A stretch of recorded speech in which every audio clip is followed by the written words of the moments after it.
welcome to Radio K, Ask Tell number 19. I'm Adam Kadri. Last time, we started into the interactive fiction of 2008 by looking at the game that placed number 2 in that year's comp. This time, we'll look at number 1 and number 3.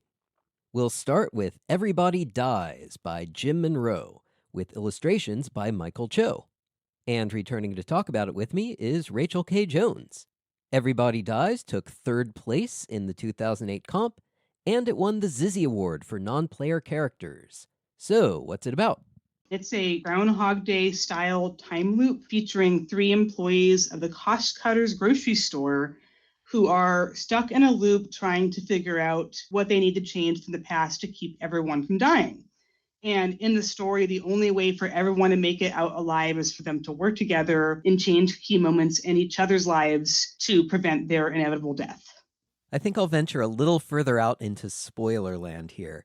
You start off playing an aging metalhead named Graham, who's out collecting missing shopping carts. He manages to drown in a river trying to collect one of these carts, and in the next chapter, you're playing a Sikh teenager named Ronnie who's on toilet duty. He gets killed too, and then you're playing Ronnie again, but on the previous day, and this time with Graham's spirit living in his head. And you've got Lisa, who's the store manager, and I thought that she was probably the most underwritten of the 3 of them, mainly because we didn't really get an initial death scene the way we did with the first 2. We just kind of get her later in the game to close the story. But it's so incredibly short that there's not really a lot to nitpick there. I just kind of feel like that if I had to nitpick, I would have liked a little more Lisa. So you say it's incredibly short, and on the topic of size, I've written games of many different lengths. Games like Endless Nameless, Narcolepsy, Varicella, those are all bigger than any Infocom game. But it's probably not a coincidence that the 2 games of mine that have been played the most by far are the shortest ones. Photopia takes maybe half an hour, and 905 takes maybe 10 minutes. Everybody Dies is somewhere in between. So it might well be the case that there's a pool of potential players for something this size, and that maybe you lose 90% of those people if you make it much longer. You have a really good point there, and it's something I've thought a lot about recently. Maybe being a short story author, I've got a bias towards short, but there are several different recognized lengths in the short story world about how you categorize them. So you've got anything from a novella, which is too short to be a novel, but too long to really read in one sitting. You've got novelette, which is a story that's around 10,000 words in length, which is like a really chunky short story. You've got traditional short stories, which tend to go around 6,000 or 7,000 words in length. And then you've got flash fiction, which is a story that's no longer than 1,000 words. And flash fiction is interesting because it's become really, really marketable and popular probably over the last decade. It existed before then, but now there's entire magazines that are just devoted to flash fiction. And you can subscribe to magazines where they'll send you one per day. And there's hunger for a story that's just a little tiny bit of story. You can read it in 10 minutes on your lunch break. And this felt like the interactive fiction equivalent of a flash fiction piece. You've got enough there that it's fun to read, but it doesn't take a lot out of you. And it's easy to pass around and say, hey, this is pretty fun, and show it to your friend. And especially people who don't play interactive fiction all the time, it feels really accessible is maybe the word I would look for. I was thinking a lot actually about 905 when I played this, because that probably is the best comp in terms of like a really, really short game that still feels like it's got enough there that you felt like you played some puzzles and you did a few things. If they were making a list of like, here's 10 interactive fiction games that you can play in your lunch break, like this would probably go on there with 905 and maybe some other games that are really, really short and accessible. And I almost feel like that if I were a total beginner trying to program an interactive fiction game, this is the size of story I want to start with. I'm sure there are people who are far more ambitious than I who go out and write their magnum opus on the first try, but I'd probably want to start with something like this. Yeah, one piece of advice I remember running across like 30 years ago now was to start small specifically so that you would get practice finishing things. And that probably applies in the IF world as well, but there are tons of really short games. Back around the turn of the millennium, I was playing the comp games every year, and most of the bottom 10 or 20 games only took a few minutes to get through. But Everybody Dies finished in the top 3. The other authors in '08 actually voted it number 2. So do you think that placement was deserved? I don't think that the game was necessarily hugely ambitious, but yeah, everything it does perfectly well. Like, it's got a nice voice to it. It has interesting characters. Everything that's here worked for me as a game, and particularly the writing. I really enjoyed the character writing and the fact that you get these 3 points of view that you get to revisit multiple times, and that even though you don't have a lot of setting, each time you revisit these settings, you get the chance to look at them through these different characters' voices. So when we talked about Varkana last time, we had some really good discussions about what does and does not make good setting, which I thought was a really interesting thing to look at when we were looking at a game that maybe had some weak setting. This one, I think, is a really great example of how to use point of view well and how point of view and setting can work together. The fact that you've got 3 different point of view characters and a very limited number of settings means that each time that you revisit these settings, like the river, for example, that the author had to rewrite the descriptions through the point of view of each point of view character. That I found to be really fun and really engaging. A setting is a tiny story. A setting is a reflection of a person's interaction with the setting and their memories of it. So like when you play as Graham, the punk rock dude, you get more of all the hijinks he got up to when he was younger, how they threw the cart in the water, and like he and his friends drinking beer down in the woods. And it looks very different when you come back later as Ronnie, who's like, I think, more of a rules follower and much younger. And through Graham's point of view, you get like the fact that when he sees the graffiti, he's like, oh, the taggers had to hang upside down off the bridge in order to do it. And that's kind of how he views the graffiti through the point of view of what skill it takes to actually tag a bridge. Ronnie and Lisa are just not as impressed with the graffiti. For them, it's more like that just makes the place look dumpy. And me living here in Portland, Oregon, I know it's a definite point of view thing. Like, how do you view graffiti? How do you view tattoos? How do you view counterculture markers? Are they things that make something cool and memorable, or are they things that make a place look dumpy and run down? And this story does that. It's really nice. On the topic of setting, one of the evaluative patterns on my website says that I like a geographically grounded narrative, and this game is very Canadian. The river is named as the Rouge River that flows through the Toronto metro area, and Graham drowns in it not only because of the current, but because it's freezing cold with blankets of snow along the banks. The Cost Cutter store doesn't exist so far as I can tell, but it reminded me of a Shoppers Drug Mart. And then you have Ronnie. In the US, the Indian population is 8% Sikh. In Canada, it's 36%. And in the US, the population is only 1.5% Indian at all, while in Canada, it's over 5%. So Ronnie felt like a character you'd be much more likely to find in Ontario, Canada, than Ontario, California. I also found it interesting the way the game presents what initially looks like a goof, but then turns out to be characterization. Because Ronnie, as a Sikh, carries a ceremonial dagger, but he's also talking about his slick new haircut. And I was like, hey, isn't the no haircut rule just as important as the dagger one? But then he talks about how his dad is pestering him about going the turban route, and it's like, oh, it's about assimilation by the second generation, like me. And it's about adolescent rebellion and whatnot. These are just really brief touches because the game is so short, but it made the game about something other than just the time loop puzzle. And very lived in, yeah. It feels like there's just enough characterization here to make them feel separate and distinct, and like that each of their points of view and their decisions make a lot of sense. Even the shooter guy, Patrick. I love any kind of game or book or anything where you make an unlikable character who's unlikable in a way that's realistic, which I think is kind of hard to do, like to have the right touch where you can portray someone whose views are pretty odious, but have them feel like they're odious in ways that are familiar and not just over the top. So I appreciated the dirtbag asshole. He was nice. One thing I liked was the humor. This sort of felt like a story that's in the same vein as something like Office Space or The Office, or any kind of really dark comedy that revolves around the grind of living in like a capitalist society. I love this kind of comedy that's centered around like a supermarket or anything where, you've got these low-wage workers who are just struggling to do their thing, especially in some of the plot points. So for example, the first time you're playing as Ronnie, you're cleaning the toilets. And that's when you meet Patrick, who's that asshole dirtbag character who is the one who eventually shoots most of the characters.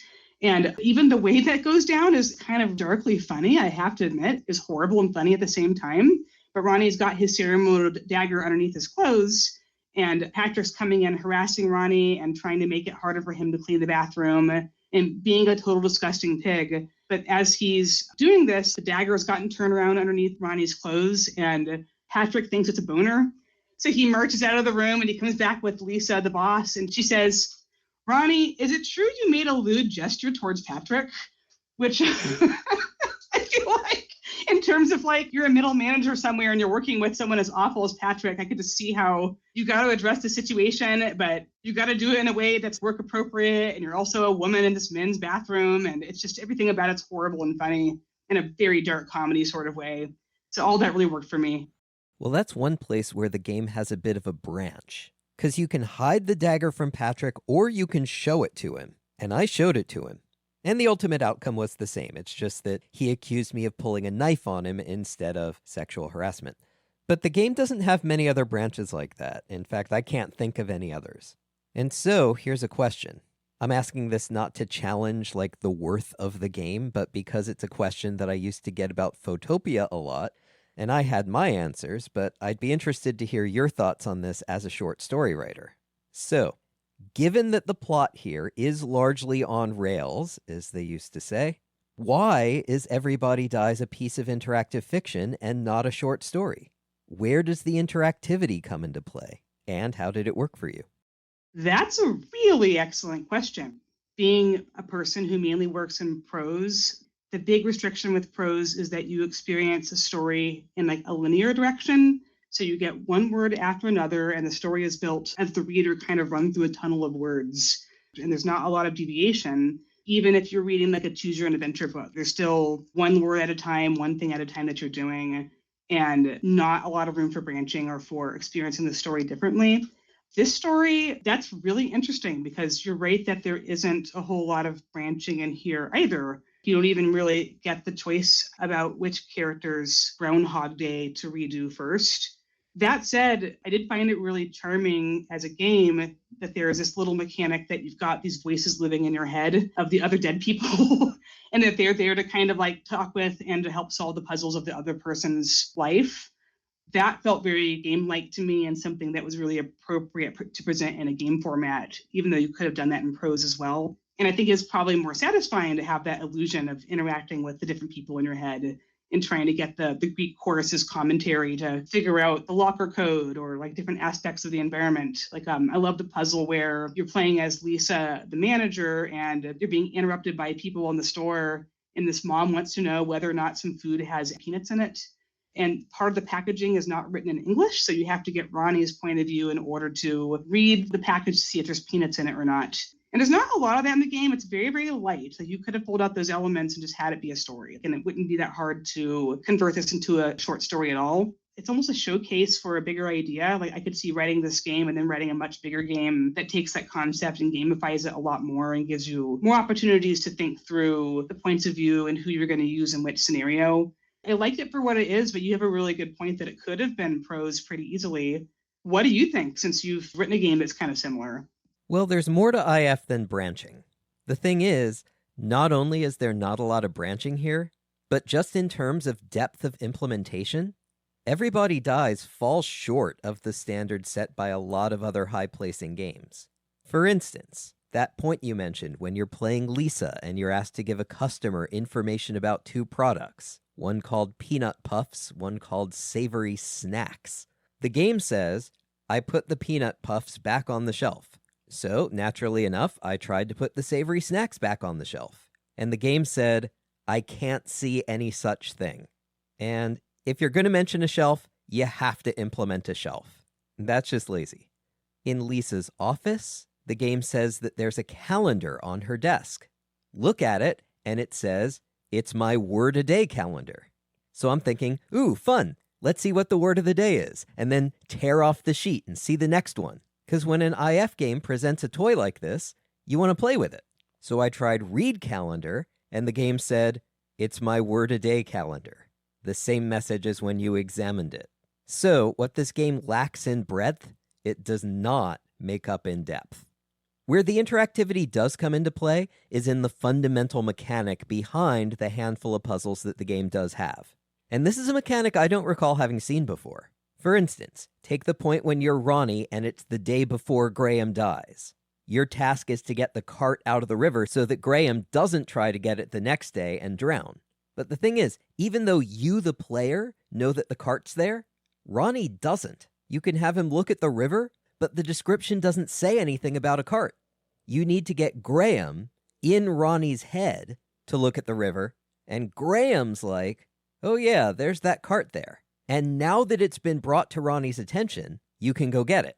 I don't think that mechanic would have had nearly the same impact if you were just watching it happen as a spectator. And one thing I really did appreciate about this game, I solved the entire thing without hints. Woo! Didn't have to go to a walkthrough, didn't have to go to a hint menu, nothing.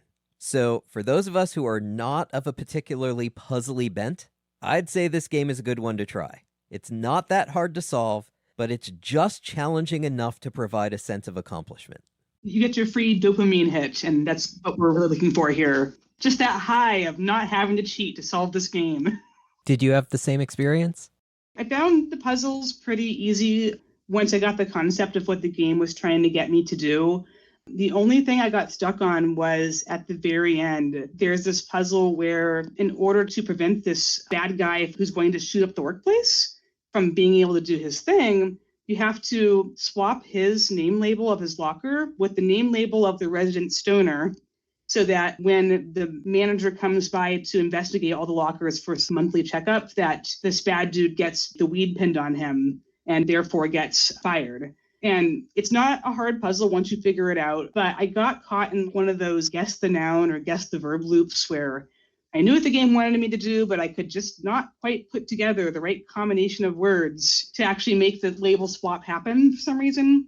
And I did eventually figure it out. It was not too frustrating on the scale of how frustrating these games can get sometimes. That was the only point in the game where I was a little bit stuck on it. Other than that, pretty straightforward. All right, so before we wrap up, there's one more element to the game we should probably touch on. A few minutes ago, I asked why this wasn't a short story, but this is a collaboration between Jim Monroe and a professional illustrator, Michael Cho. So I probably should have asked, why isn't this a comic book? And again, I'm not asking that now, because we already discussed the interactivity. But the point is, if it had been a short story, it would have lost not only the interactivity, but also the artwork, and the art didn't feel like it was optional to me. What did you think? The fish is what I remember most about playing through the game. Every time a character dies, when you're transferring between points of view, you get these pictures of these three different colored fish. There's like a big fish, a medium fish, and a little fish. And they're trying to get through a grating or get through a maze, and they have to do things like swallow each other or spit each other out and swim through and hit buttons. And it's basically just a metaphor for the fact that these characters have to work together in order for everyone to get out.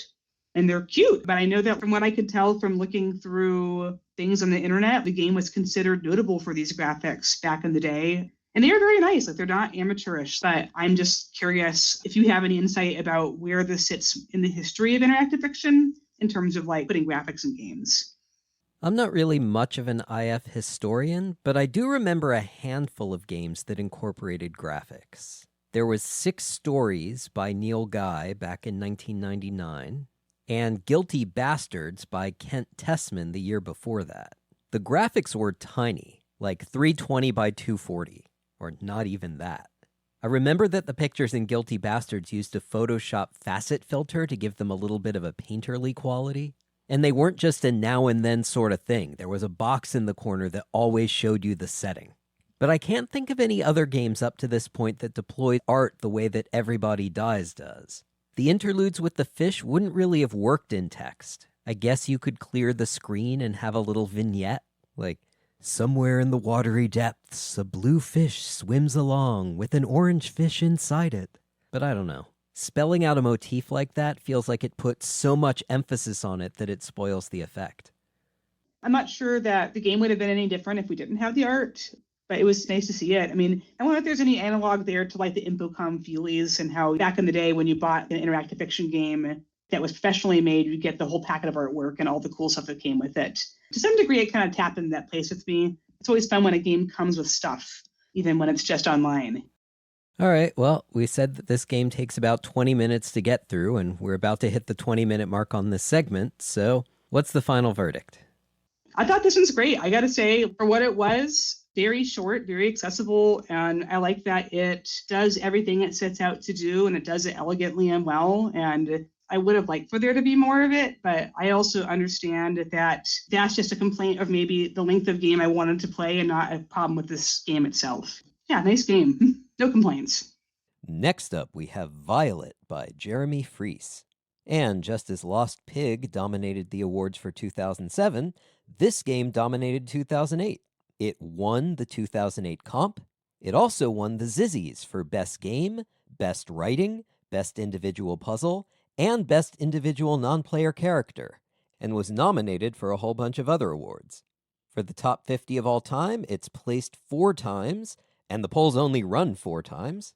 So it seems like people liked it immediately, and then it turned out to have some staying power. And here to talk about it with me is Amy Hill. So, what's this one about? So you are a grad student in your office, and you have put off writing your dissertation for so long that your girlfriend, Violet, is threatening to leave you if you don't finish writing it. I was immediately drawn into the tension that was created because it starts out with just calm down. All you have to do is write 1,000 words and everything will be fine. And you have all day, except it's already noon. So that's creating some anxiety. And then you find out that you haven't finished a paragraph in 5 months. So anxiety increased. And then I am especially sorry that today is your 30th birthday. And so you don't get to spend your 30th birthday with your partner. And so then you kind of unfold this situation where it sounds like you had a discussion last night with seemingly your partner that did not go well, turned into an argument or something like that, where you're spending your birthday in this room finishing this paper. And I think for anyone who has pushed out a project to the very last moment, you can immediately empathize with that feeling. So immediately I was feeling, I think, the emotion they were going for. Now, I think the main thing that won this game so much acclaim is probably the narrative voice. So let's add in that bit. Who's the narrator? It's the Violet that's in his head, which I was confused about for a little while until they did kind of clarify that, because I didn't always know if the author was intending this to be her actual voice or if there was a consciousness that this is how he perceives her. And so it turns out it's the latter. All right. So, I went into this game knowing nothing about it other than that it had won all these awards. So, as with Lost Pig, I wound up expecting that there might be a little bit more to it. Lost Pig was half a dozen locations in a cave and you're just solving puzzles. For this one, you're in one room and you're solving one puzzle. The puzzle of how to get the player character to sit down and get 1,000 words done on that dissertation as new distractions keep coming up. That is to say, this is a Babelfish puzzle. So, for the listeners who weren't around in 1984 playing Infocom games, the Babelfish puzzle is from The Hitchhiker's Guide to the Galaxy. In that puzzle, you're trying to get a fish out of a vending machine, but the room is full of all sorts of holes and vents and things that the fish can fall into. So you spend the first chunk of the game collecting all these seemingly useless objects so that when you do need the Babelfish, you can block the drain, block the port, block this and that, so the fish can't get away from you. And in this game, Violet, there are like 100 different distractions that you have to block. And they get increasingly wacky. So ultimately, you end up with the character behaving in some pretty bizarre ways. Like, at one point, he's distracted by the sounds outside, and the way you deal with that is to find a gob of used chewing gum in a wastebasket, re-chew it, which is gross, and then stick it in your ears, which is gross and probably leads to ear infections. Then later on, you have to go to the bathroom, but that would count as a distraction, so you just use that same wastebasket. All right, I thought you peed on the cactus in the game. Yeah, apparently you have a few choices. I saw the Club Floyd people used a soda bottle. Anyway, it gets to the point that to make progress, the player character has to act pretty deranged. So there comes a point at which this kind of stops being a slice of life game and starts being a surreal comedy that doesn't really bear a whole lot of resemblance to the real world. Right. I will say, like, that's the reason why I can kind of forgive the puzzles a little bit, because I'm not really a puzzle person. I'm not good at them, and then I just get easily impatient. I really think it's a test of, if you have a player who suffers the same affliction as the player character, they're not probably going to get through this game very easily without a walkthrough, because you'll probably lose patience. But yeah, at some point you end up looking ridiculous. I think you lose your clothes at one point, and then you're platypod headphones on your face and like it's on your forehead and your ears full of gum and all that stuff. I think it kind of highlights the absurdity of all the wild things that you'll throw in your path to just avoid achieving a task, or like all the obstacles that people can put in their way if they have an issue with distractions of getting something done. And I also think it kind of balances out the serious tone of talking about this relationship potentially ending and all of the destroying he's doing of these sentimental objects. So it adds like a nice level of humor, I guess. I guess. You mentioned the various distractions that are the source of a lot of the game's comedy, such as it is. And I think 2008 or thereabouts was probably near the height of the internet's insistence that humor consisted of references to zombies, pirates, robots, aliens, ninjas, and monkeys. And we get some of that here, right? Yeah, you see someone playing in the field outside and then like a zombie walks by and it just like goes back to whatever you were doing in the room. And then later it'll just randomly pop into, you hear something outside. Oh, the zombie lurch protest or rally or whatever it is happening outside. So, oh, you're understanding this is like an event. And then there's later on, you go back to whatever you're doing inside. And then, oh, the aliens have shown up as like counter protesters or something. I'm probably butchering whatever happens. But then there's all these ridiculous people in costumes showing up outside, and then there's just some fighting happening. And so it becomes like increasingly ridiculous as you are this naked person in this room trying to figure out how to write your paper. Yeah, and then there's the music, which is supposed to block out audio distractions. And not only does the music player work by strapping it to your head and operating it with your eyebrows, just to be kooky, but the music options you have are also pretty silly. It's like the game shouting, "Check it out! Pretty zany, huh?" But maybe the humor connected with people. And maybe the puzzle did too. One thing I take away from Violet is that apparently, circa 2008, the audience for these games was still, at least in large part, people who had played older games with these sorts of puzzles and liked them and wanted to see more of that sort of thing. So maybe my reaction was, oh boy, this is just a Babelfish puzzle. But for them, it was more like, oh boy, this is like a Babelfish puzzle. And it did win the Zizzy for Best Puzzle, so at least those voters apparently liked it. But I keep coming back to the similarities to Lost Pig. And the main thing people liked about Lost Pig was Grunk, and the way he narrates the story from the perspective of an amusingly simple-minded orc. Violet's a very different sort of character, but like I said up top, I have to think that the main thing people responded to that made them say, yeah, #1 in '08, was Violet's narration. So what did you think of Violet's narrative voice? I thought she was entertaining. I could see why that's an appeal. Like, I think she kind of borders on the side of being a little too quirky for me. I don't want to say like the manic pixie dream girl thing, but just a little bit too much quirkiness and all of the pet names that she has for him and stuff. But it does kind of make her an entertaining character that seems to be drawn from life in some way that you feel like you can see her formulate in the story. So, yeah, I think there's a draw there. I think, though, that why I think this game might be successful probably is maybe a little different, because for me personally, like I like smaller games that maybe set out to do one thing and just kind of focus on that and try not to do too much at once. And so I think this game kind of did that.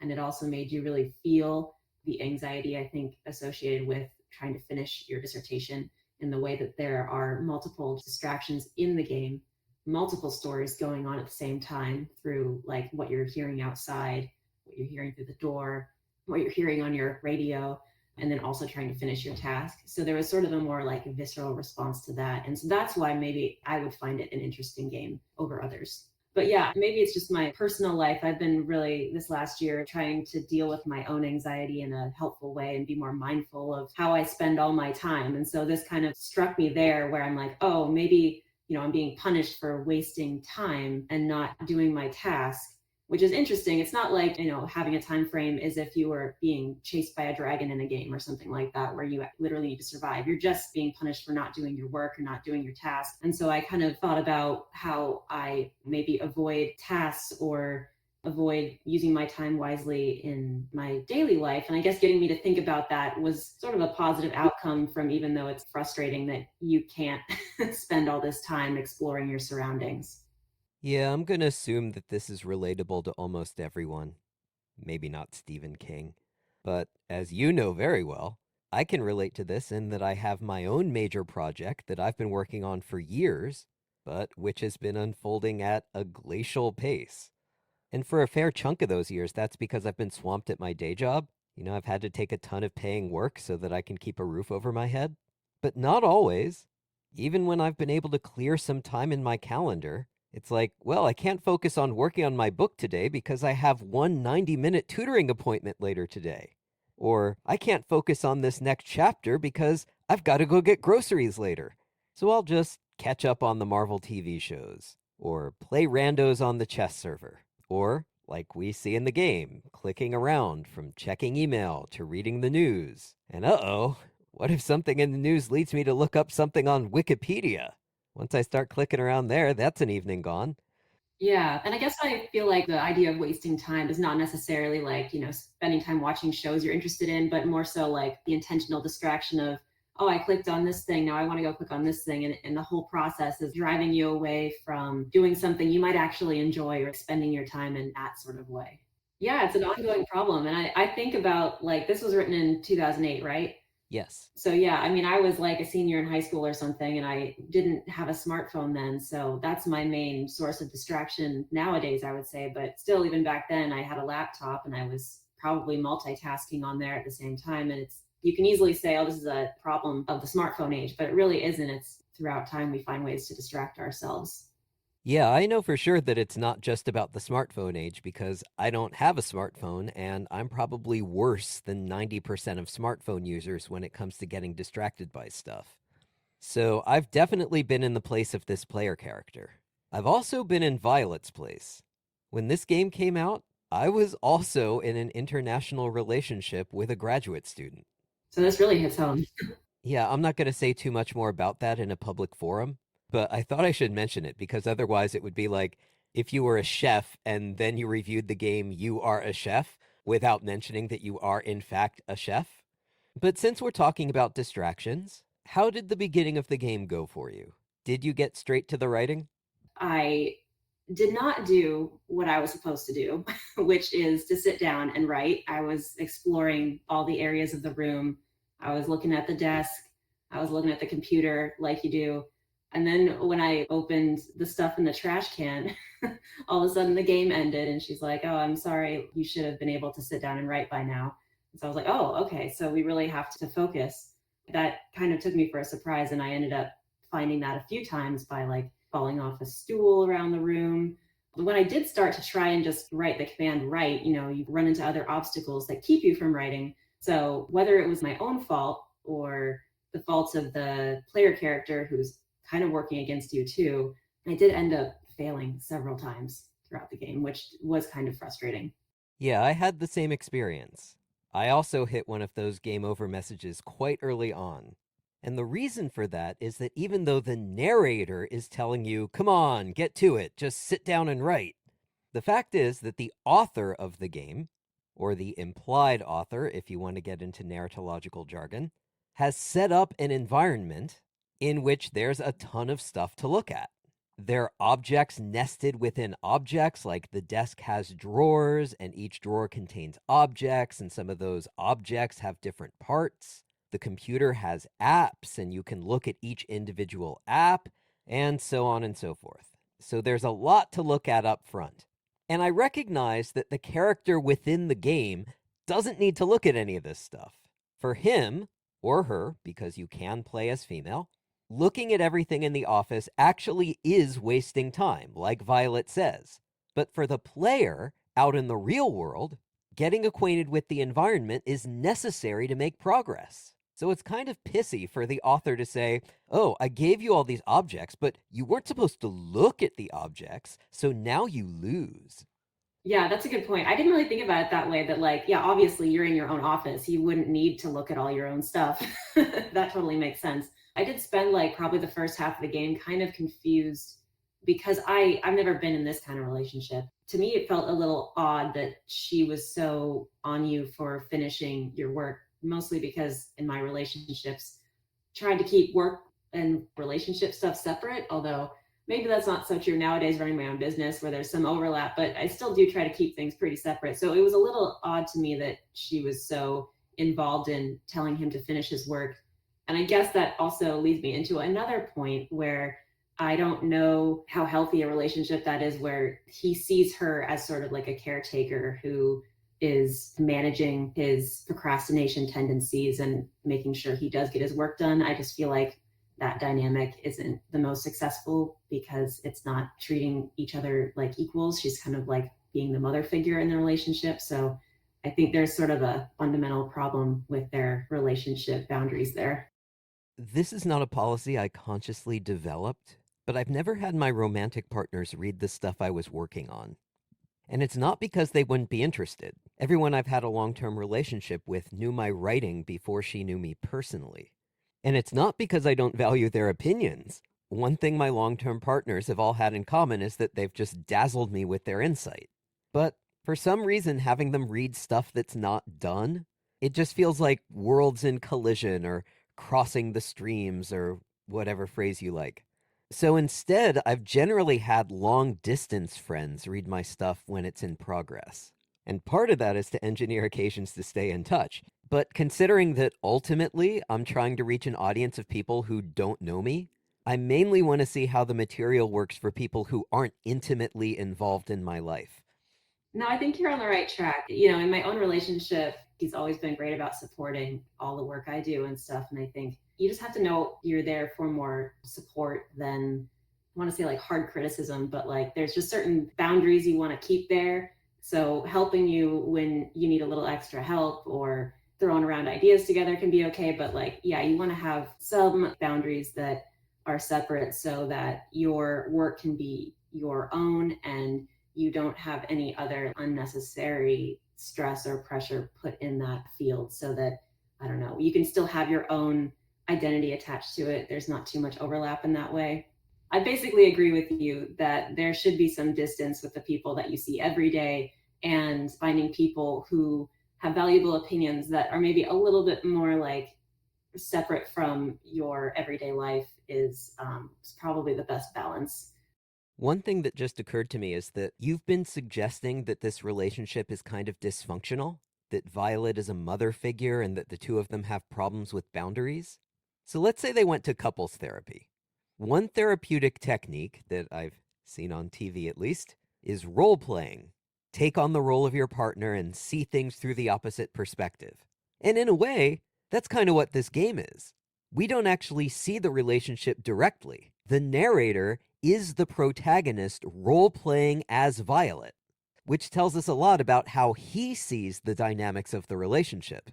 Yeah, and I think it was good to differentiate that she is the Violet that's in his head and not the real Violet saying all these things.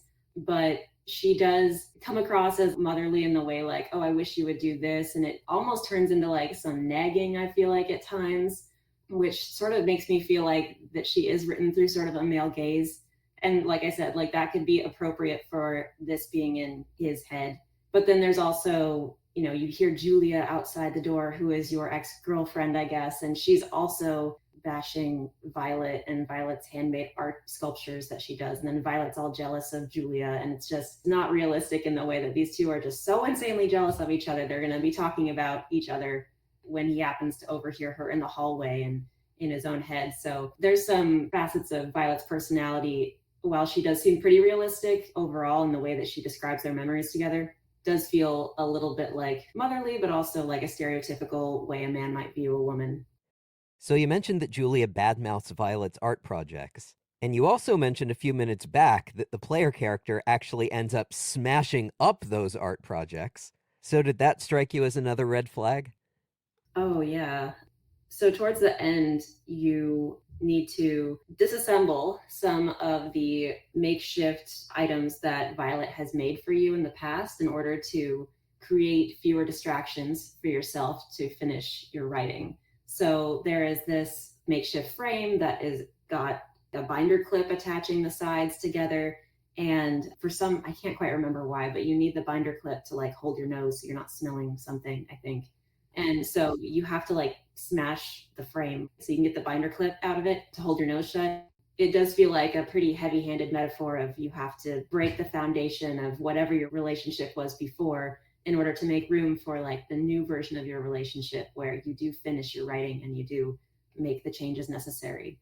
But I don't know how I feel about that really. I don't really like the idea that you have to do more harm in order to give back to that same person. I don't know, it feels like it's a false dilemma. You could find another way to fix the situation. At the same time, though, it does seem real that does happen in real relationships where people take more thinking that they're giving back to the relationship. So I don't know. I guess I feel a little mixed about that one. So you said a few minutes ago that you thought the comedy in this game was in part meant to add some levity to what was otherwise a portrait of a relationship in trouble. And you've just described what some of that trouble is. But then we get to the ending. Yeah, so at the end, you find out the player character does finish writing their paper if you can solve all the different facets of the puzzle to be able to sit down and do it. And then you get back home and there's a note on the door saying like Violet has left or something like that. And it's like, oh no, too late. But then it was like, surprise, happy birthday. So it was like, we wanted to distract you all day so we could plan this birthday for you as sort of a fun little prank on the player character. And so then the player character apologizes to Violet for kind of messing things up for so long and putting this off. And it's time to put Violet first. And then they're off to Melbourne, I think, at the very end. So it seems like we get a little happily ever after. I guess this is maybe more philosophical than practical, but someone like Victor Heisvers might want to draw our attention to the notion that if you have a fully successful traversal of the narrative, at the end, you discover that it was all a prank and that Violet was never going to break up with you.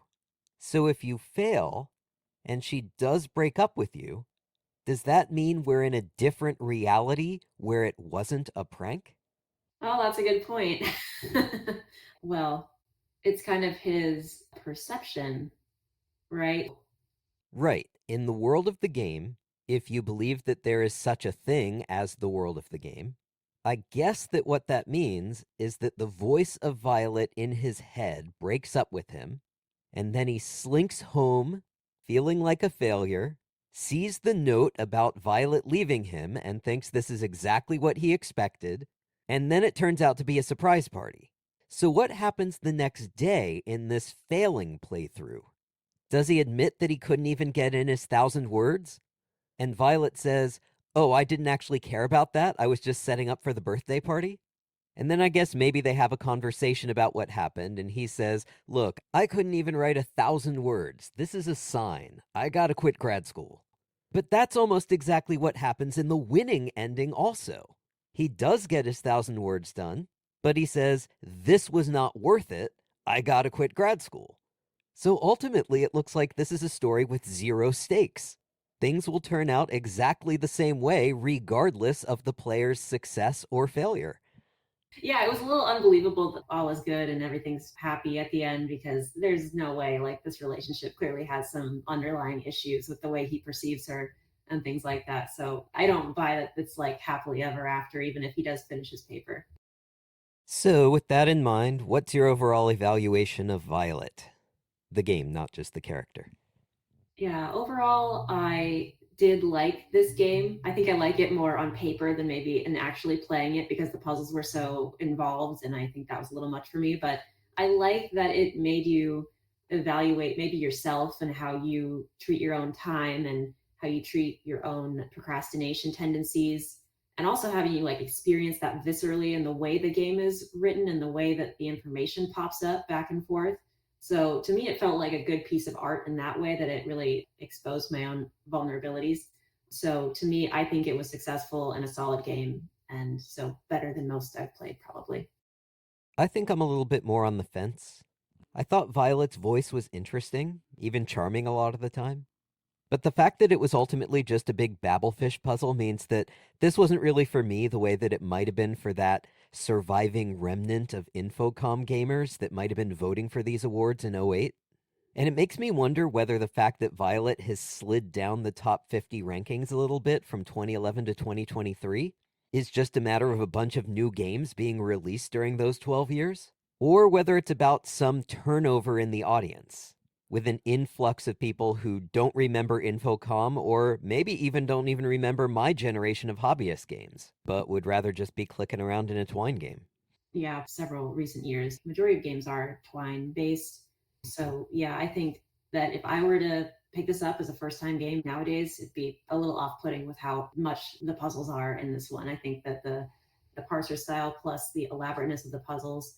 And for an example, when you have to like get the pen down from up high or something like that, and you have to throw the snow globe at it like 3 times or more, or something like that, I would have given up because I'm like, this guy's a terrible shot. He's obviously not going to make this. And I think, knowing that you have to keep going, some people just don't have patience for that. You never get to see the end of the game that way. So that might be off-putting. So, back in episode 11, I talked about the game Vespers with Claire Parker Fisher, who, like me, had never played it before. But then Alex Hoffer wanted to share a few thoughts about it as well, because she had played it before and said it was one of her favorite IF games. So here we have a similar deal. This time, Claire was the one who had played Violet before and wanted to give it another go. And for a change of pace, we'll do a couple of check-ins. One before she replays it, and then another one afterward. So, Claire, what's your previous history with Violet?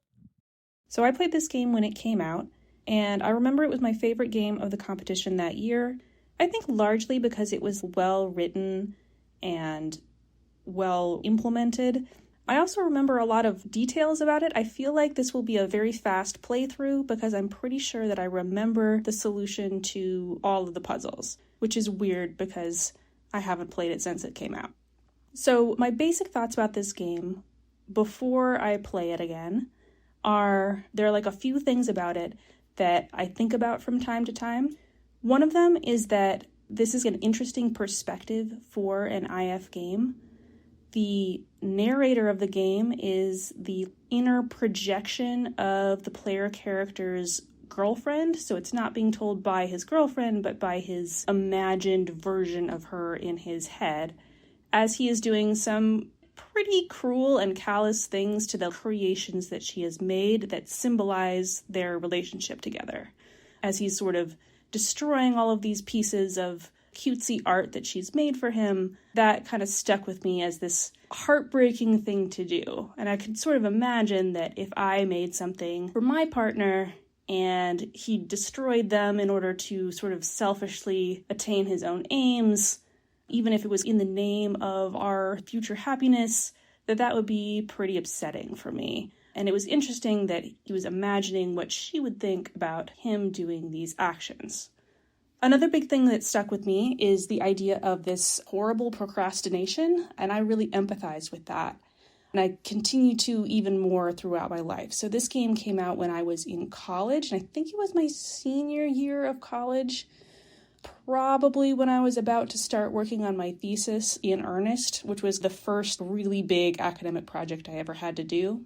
And I have always struggled with this. Even though I have built my life around very academic work and work of the mind, if you can't get into the flow state, it is absolutely a nightmare to try to force your brain to do something that it doesn't want to do. So this can be really true with writing, which is what the main character is trying to do. He's trying to write his thesis, and trying to get your brain to focus when it doesn't want to focus. You sort of feel like you're these two people, the person who's trying to make the work happen and this resistive wall of your animal self that just will not sit in the chair, will not pay attention, demands a snack, demands stimulation. And it's this thing that I really empathize with.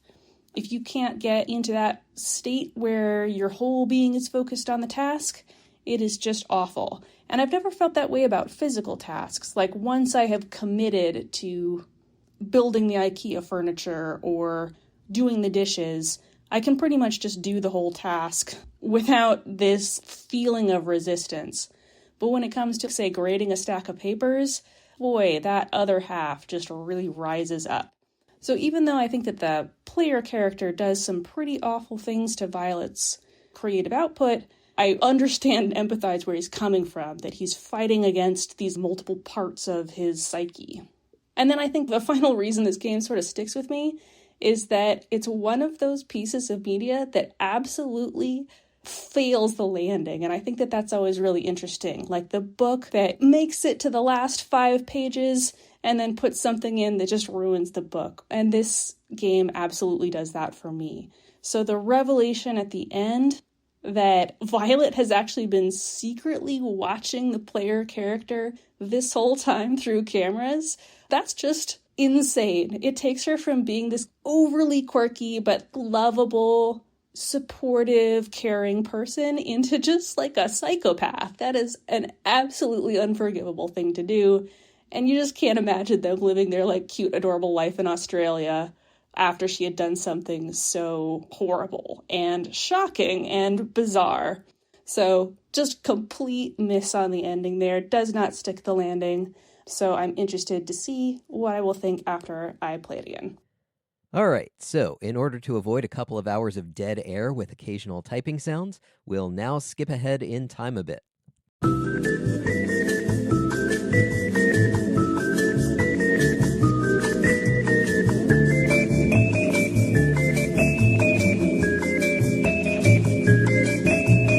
Okay, I have played it again for the first time in a long time. Number 1, the whimsy quotient is way over the top, much higher than I remembered. I remembered it as being pretty whimsical and silly, but yeah, it is completely up to not just 11, but like 15 or 16 level of whimsy.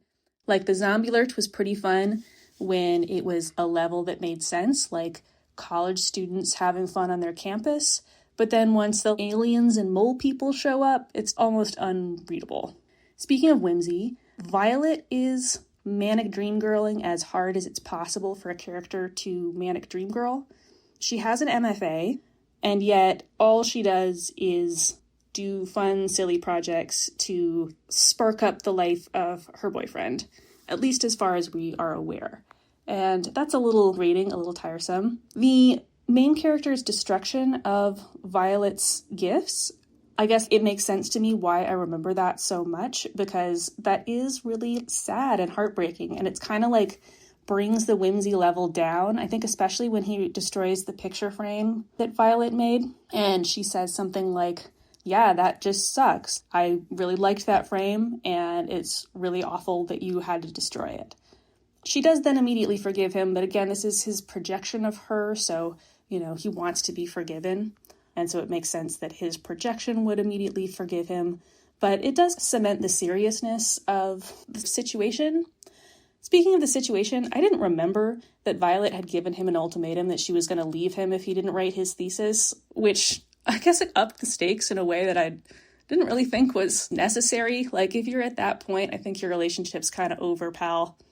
And then my last thoughts are on that final reveal when the main character goes home, he's totally humiliated, and then there's the big surprise party and it's revealed that Violet has been spying on him all day, and it turns out that she really was with him the whole time, even though, of course, we didn't really get her thoughts or insights. We got his imaginary Violet's thoughts and insights. And yeah, that whole thing still just does not stick the landing. Pretty awful. His behavior is incredibly terrible and callous. Her behavior is, if anything, worse, and it's just hard for me to root for them to stay together. I think that I understand a little bit better why the author chose to have the camera reveal, or at least my theory on why that is. And I think that it's so that the real Violet can process all of the betrayals that the main character does with destroying all of her artwork, be angry at him, and yet have already forgiven him by the time that he comes back, so that you don't actually even get the catharsis of their fight or of her real emotions about it, because she's had a few hours to cool down, because she already saw it on camera, and because she knows that she's violated him so badly that his violations don't count. And I think that that is kind of sad and lazy. I don't know. It just doesn't work for me. I think this is why I have only about a 50% success rate when I read romance novels, is that a lot of times I feel like the authors just don't want to go to that point of having the characters be truly, truly angry at each other, because that would destroy the relationship. And I think that this relationship feels doomed to me. What did I like about it? Yeah, I think the puzzles are pretty good. I think the writing is quite solid, even though, like I said, tonally I thought the whimsy was out of control, but it works well as a game. I understand why people like it. I understand why it stuck with me. But I think now that I've replayed it, I'm probably not going to be thinking about it that much anymore. I think it rid itself of the need to live in my head forever because it wasn't quite what I remembered, and I think it was a little worse. And that wraps it up for Ask Tell number 19. Many thanks to the authors of the games, Jim Monroe and Jeremy Freese, and to my guests, Rachel K. Jones, Amy Hill, and Claire Parker Fisher. And thank you for listening. The next Ask Tell will be number 20. I don't know when that will be or what will be in it, but it will be the 20th one. Bye for now.